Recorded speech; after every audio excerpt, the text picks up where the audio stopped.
Facebook defending its crypto plans on Capitol Hill today amid concerns regarding regulation. Jess Smith joins me now with the latest from D.C. Jess. Hey, Shauna, we just talked to Senator Sherrod Brown, who is the top Democrat on the Senate Banking Committee. They spent the morning questioning David Marcus, Facebook's head of Libra. And Brown has been one of the project's most vocal critics. In his opening statements, he compared Facebook to a toddler setting fires. He says that Facebook is dangerous and he does not trust the company. I asked him if anything Facebook said in that hearing today eased his concerns, and he said no. So I asked him what comes next. Let's watch. Well, I'm hopeful that Facebook heard this today, heard the outcry from so many saying, stop, don't do this. Not slow down, we want to work with you. It's really stop. You should not be the world's, the new federal, you should not be the new central bank for the world. You shouldn't run this out of the Swiss bank account currency operation. We don't trust you to do that. You've betrayed the public interest so many times. You've broken that trust. The founder of Facebook years ago said, why would anybody be dumb enough to trust me? Now, Facebook argued today that it is one of 28 companies that are involved in this project, so it's not the only one here. And then they also said that Facebook would not launch until it receives regulatory approval, until it eases those concerns. But I asked Brown if that was enough. He says no. I asked him if Facebook should be broken up, and he quickly answered yes. Shauna. All right, Jess, thanks so much. Well, joining us now for more insight on this is Alex Moazed. He's Applico CEO. And Alex, what are your thoughts on what we heard from the hearing today, just in regards to Facebook, its crypto plans? Obviously, this is an issue that seems to be, and one of the only issues at this point, that's uniting the Democrats and Republicans. I think Facebook's got a winner on its hands. The power of their platform and just the number of users and scale that they have to be able to launch a crypto, put a reserve currency or reserve fund behind it. I think they'll do quite well with this. And I think their biggest argument and best argument was what David Marcus opened with this morning, which was, if we don't do this, someone else is going to do it. And would you rather it be a Chinese platform company or a U.S. platform company? There's talk, though, that is a little bit overdone, that shouldn't be such a fear out there. But I guess you don't think that's the case. It should be a very big fear. And I think, look, the U.S. is known for innovation. If you look at the number of kind of these new tech platform businesses that are out there, about 2/3 of them are from the U.S., and rightly so, that we are leading the way and should continue to lead the way, especially in things like crypto. We're going to get to the fact that a lot of these tech giants are also in Capitol Hill today in regards to antitrust concerns. But when it comes to Facebook, they continue to expand their business. They continue to have such a presence not only on the social media space, but they're getting into more and more with their plans to get into crypto now. Do you think that's smart for this company to take on even more risk at this time? Look, the privacy stuff honestly helps Facebook and Google.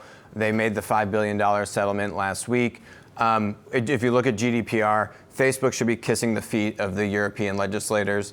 Post-GDPR, Facebook and Google have a larger share of digital advertising in Europe because of all these laws and penalties that actually eliminated Facebook's competition and actually helped the large tech monopolies like Facebook and Google. Yeah, it certainly is true. Alex, now switching gears just a little bit and talking about the antitrust testimony, or I guess questions that a lot of these big tech giants are about to face in just a couple of minutes from now. This has been something that has been not only on, I guess, the minds of a lot of these lawmakers, but we're also seeing it from more and more from these presidential candidates who are thinking about running for 2020. What do you expect to hear from this hearing? I think so. It's a good thing for Google that the DOJ is overseeing the investigation into Google. These platform businesses are absolutely monopolies. They don't own the means of production. They own the means of connection. They have winner-take-all dynamics and network effects and all these, massive scale that's attributed to this type of business model. In the hearing today, you're going to go more into how they're so horrible over privacy. What's the cost of privacy to the consumer? The problem is that in these platforms, the consumer is always pretty much a winner. These services are free. And no matter how you do that cost-value analysis, the consumer's coming out ahead, whether it's through Google Search, YouTube, Android. There's so much free value passed on to the consumer. the DOJ and the legislative are focusing on the wrong places to see where these platforms disadvantage users. It's not on the consumer, it's on the actual producer, the content creators. Alex, I want to get your thoughts on what Peter Thiel has said about Google recently. So he went on this attack over the weekend, basically claiming that Google is favoring working with the Chinese government instead of the U.S. military, just basically saying that they have allegiance to China, no allegiance to the U.S. I mean, from your perspective, is there any evidence of this, and what could this mean for Google? I mean, I think that there is something going on in Silicon Valley where there is a reticence in these tech monopolies to work more closely with the U.S. Department of Defense, which is wrong. And actually, Eric Schmidt has come out publicly and said that that's completely inappropriate. He's no longer the chairman. He's now kind of a senior advisor to Google. But I would say there's something to what Peter Thiel is saying. He would certainly know. And these tech monopolies are close to China. Google's trying to open up business in China. And it should be something that's closely looked at.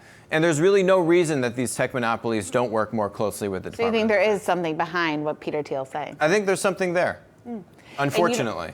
And you don't think at all, because there's also speculation that Peter Thiel, he's a member of Facebook's board. There's some speculation that, hey, maybe he's trying to deflect some of the attention that Facebook has been receiving the negative attention recently, and kind of turn all the eyes towards Google. Any truth there? Everyone's got bias, yeah. But Facebook is not scared. I mean, you don't just settle with the FTC literally 2 days ago and then go into Capitol Hill announcing crypto. If you're actually kind of scared of the political environment, they're just going full force ahead.